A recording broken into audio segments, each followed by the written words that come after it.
Previously, on my mission across Madagascar, I picked up a mascot named Gertrude. We crossed into the national park without a permit and the jungle became ever more dense. We pick up the journey here, where the jungle's dense bushes are beginning to get to me. These flies are turning me insane. They're aiming for my eyeballs, my nose, my mouth and my ears. And they're turning me mental. They fucking truly are. And the noise of Gertrude, the noise of that bloody chicken.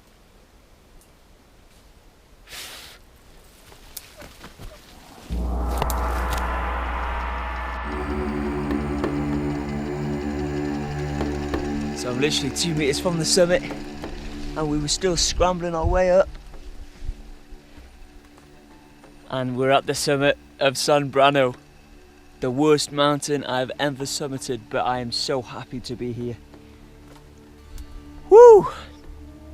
You can see we're just surrounded by jungle. Fucking hell! It's been a horrible mountain to climb, and although we've just arrived at the summit, we just want to head straight back down now because the clouds are coming in. It's probably going to rain after, and we've got a long scramble back down.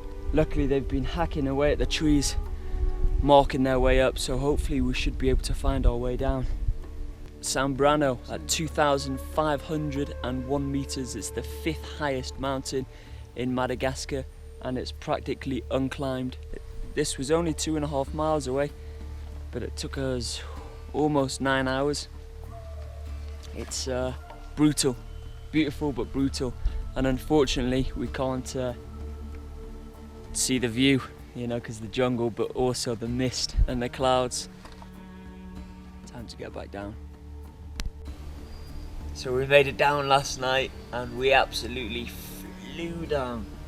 You know, we came down crazy fast and obviously we had to be constantly aware because there's bamboo shards sticking out from the ground and little tree roots that try to wrap around your ankles and trip you up. But it was getting dark, it was absolutely throwing it down and we just needed to get back to our shelter. So it took us 8 hours to get up to the mountain and only 3.5 hours to get back down. We got down absolutely soaked. I had no spare dry top, so I had to sleep topless. I just had dry socks and trousers. Luckily we had a spare ration of noodles and rice, so we shared the noodles and rice between the 3 of us. And now we're just trying to dry off some kit ready to head back to the village and Pani this morning. So it's been eventful and I'm so happy that that mountain's ticked off now, really, really. 2 more to go. After descending, we resupplied in a local village before climbing back into the jungle with our eyes set on Madagascar's highest peak. So we've just been walking for over half an hour and already we're fucking lost. Unbelievable. We can't find the correct track.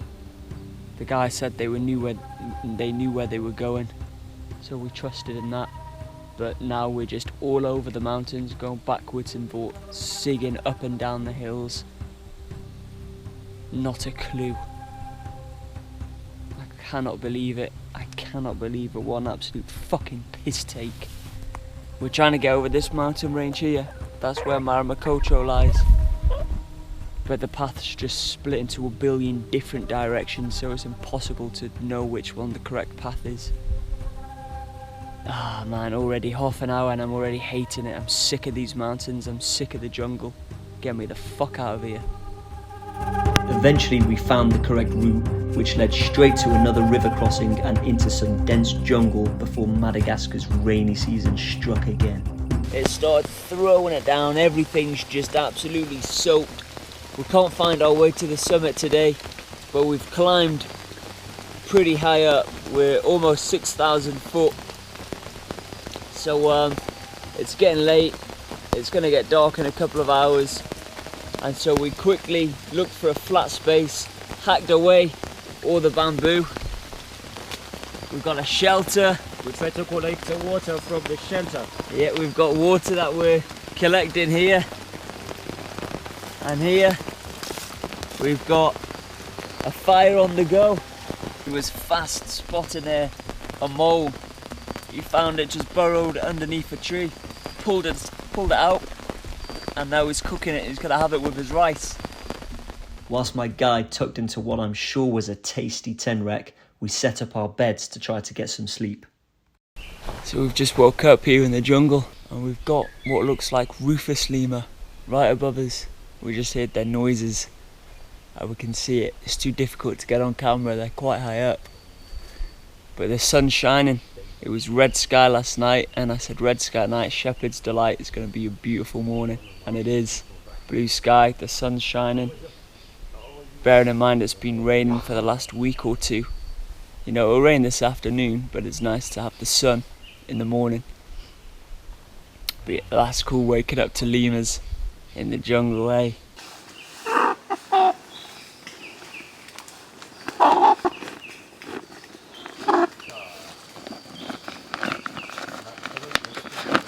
Today could be his freedom day, potentially, if we make it to the summit.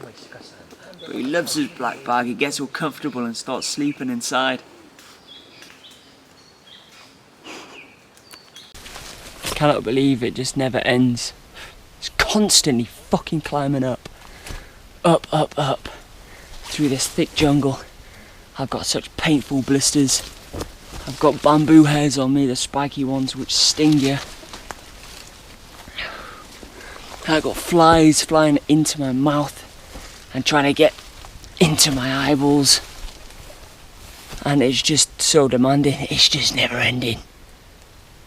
Fucking never ending. I'm just skinny, I'm weak now, and I'm just getting absolutely fucking demolished, but I'm not stopping. It makes me more angry, it makes me more frustrated, and it makes me more determined to fucking conquer Madagascar, thinking it can stop me. What a fool.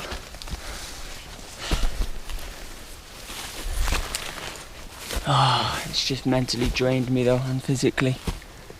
You know, everything, you've got to watch out for absolutely everything. And because I've got the chicken in my bag, I've got to be careful with him as well. Got to watch out for him, he makes noises if I smack his head against a tree on accident. Never an easy day, not one day has been easy. Never a pleasant day's walk. It's quite disappointing. It just constantly tests you, challenges you, and fucking brutalises you.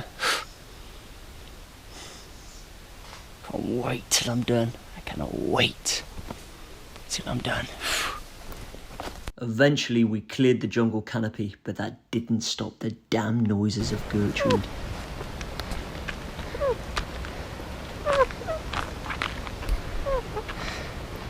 My God.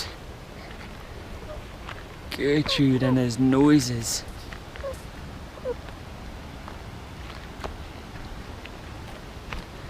Our last hour together before I set him free.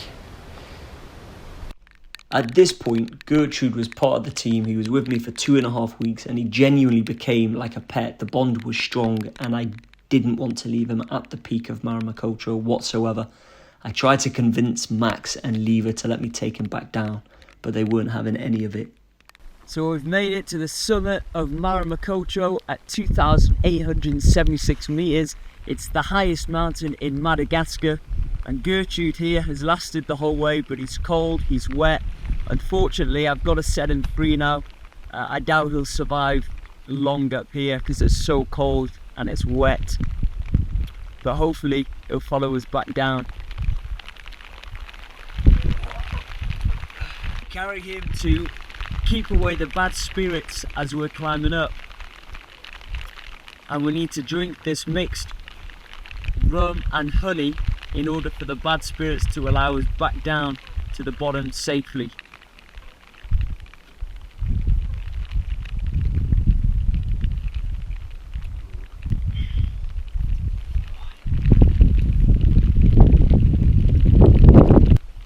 We put a little bit of rum on the rock for the ancestor who live in this area. Woo! Yes! The vibe. Oh shit. Yeah, come on. So we've spent all day today trying to find our way off the mountain of Maramacocho. We're searching for a path that takes us down, but we just can't find it. We've covered about 5-6 miles. We walked about 9-10 hours, but we just cannot find this path to take us down. The big rainstorm came again and it forced us into this tent with a shelter on the outside because it's not waterproof, and the 4 of us are going to try and sleep again in the tent, wake up tomorrow and hopefully it's a better day. But I'm worried. I'm quite worried, I must admit, how we can't find a little path that takes us all the way down to the bottom of the mountain. How it's taken us 10 hours to search for this path. So I just really pray that tomorrow's a better day, because it's been absolutely horrific today. Words can't describe.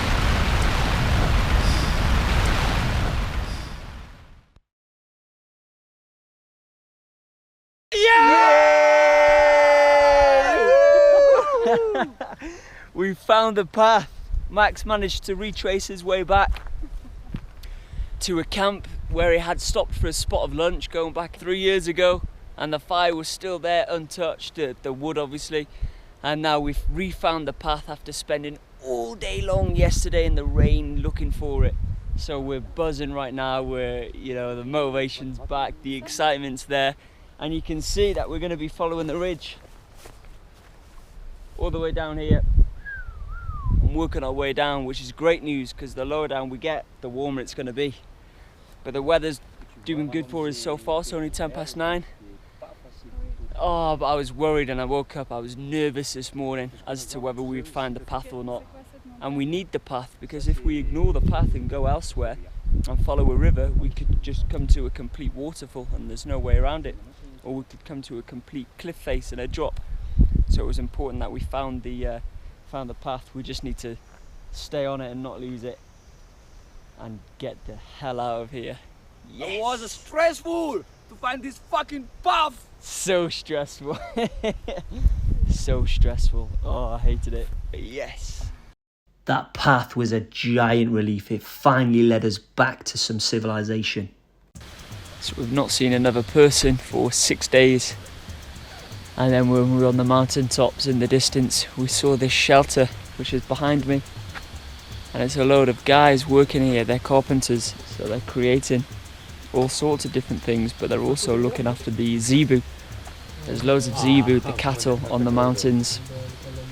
And so, which is awesome, because we're running low on food, so they've got loads of rice, they've even got meat here, and they're generous guys. They said we can help ourselves, which is fantastic.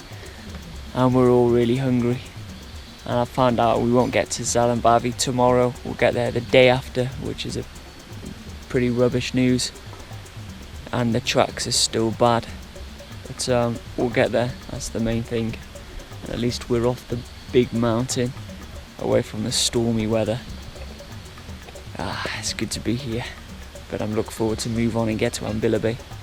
Now that it's the rainy season, the rivers are crazy strong, they're deep and the current just takes you away. And we've got to cross this one behind. I've already crossed it. And the lads have just gone over to help Susanna cross it. But it's really strong and you've got to be really careful. Eventually, as the river meandered, it became impossible to cross on foot. So we've searched everywhere and the river's just too strong and too deep as well. So what we've done is we've collected a load of wood here and we're going to have to try and make a raft. We'll put the rucksacks on top and we'll go across. But the current's still really strong, so we've got to be really careful doing this now. Really careful. The rivers were always a nightmare to cross, especially now during the cyclone season. This is the main reason as to why many of the locals advised us against trekking here during that season. Suzanne was very lucky that evening. We literally almost lost her, and I'm glad they're behind us. So yesterday was a crazy day. We managed to get to Zarambavi here, a very small village, but it was hectic. You know, we were trekking through the night. The guide that we took, he was really fast, which was great. That's what I wanted. But we were trekking through the night and the paths were extremely slippy. We were slipping and tripping everywhere. It was madness. There was bogland, swampland. It was extremely steep.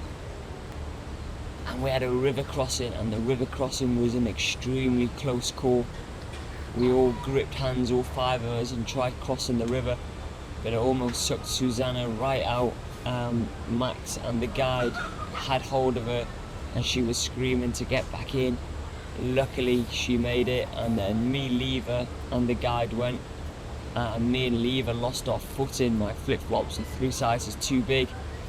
And so I just had hold of the guide. The guide luckily had hold of me, and Lever was saying to let go, but I didn't let go. I kept hold, and we both managed to pull him back in, and we got across, but it was extremely scary.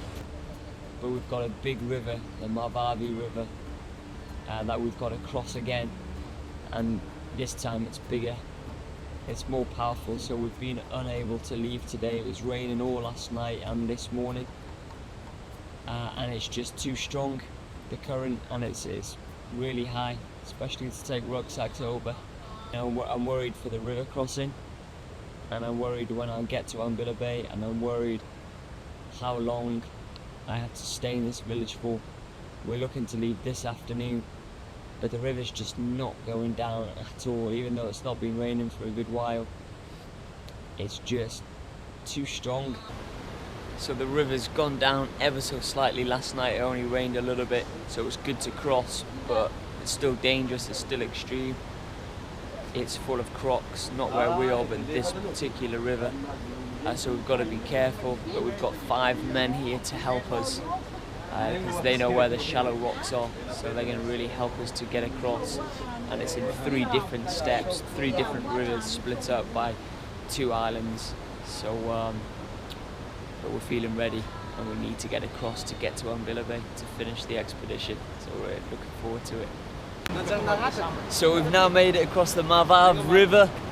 Tough going, 3 different rivers split by 2 islands, and the current was crazy strong. Some of them went up to their heads in it, just carrying the bags above.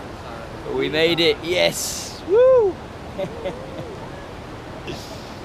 With the rivers behind me, I believed that would be the last big obstacle, and it would be an easy cruise to the finish.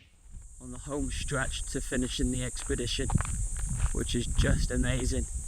I'm so glad we all made it off the mountains and across the rivers alive. You know, it was crazy dangerous, and now all of those rivers are just completely uncrossable.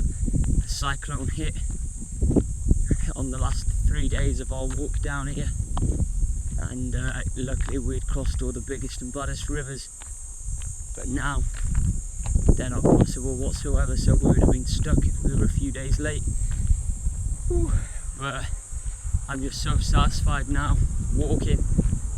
A few days left, maybe 4 or 5 days, in which that's where the land ends and meets the Indian Ocean.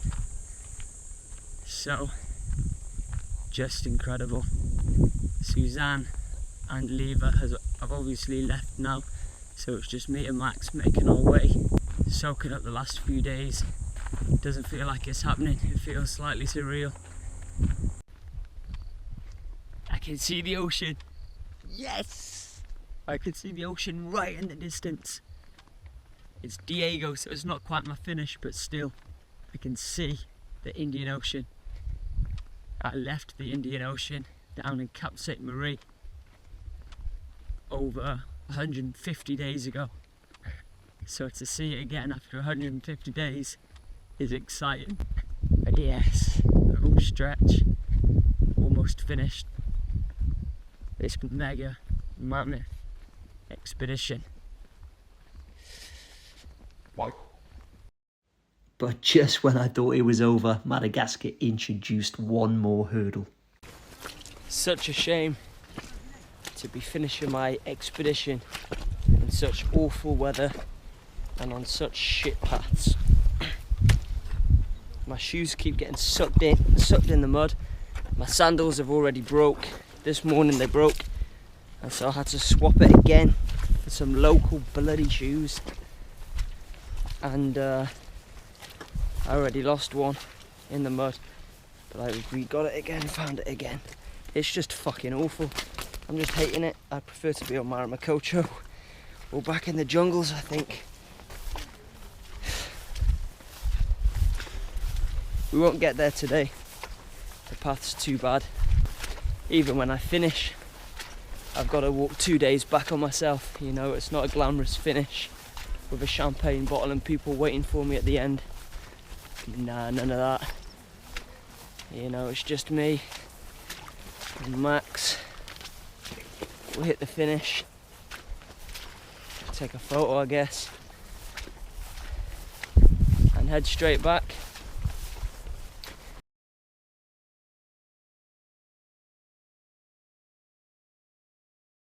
So 153 days from when I last saw the Mozambique Channel mixing with the Indian Ocean down at the southern tip of Madagascar, Cap Sainte Marie. We're only about 1 kilometre away. I can see a lighthouse. This is absolutely knackering. There's been some bandits in the village, so we're currently trying to work our way around the bandit territory. It's their first time that they've seen a Westerner. They actually contracted malaria, which isn't good.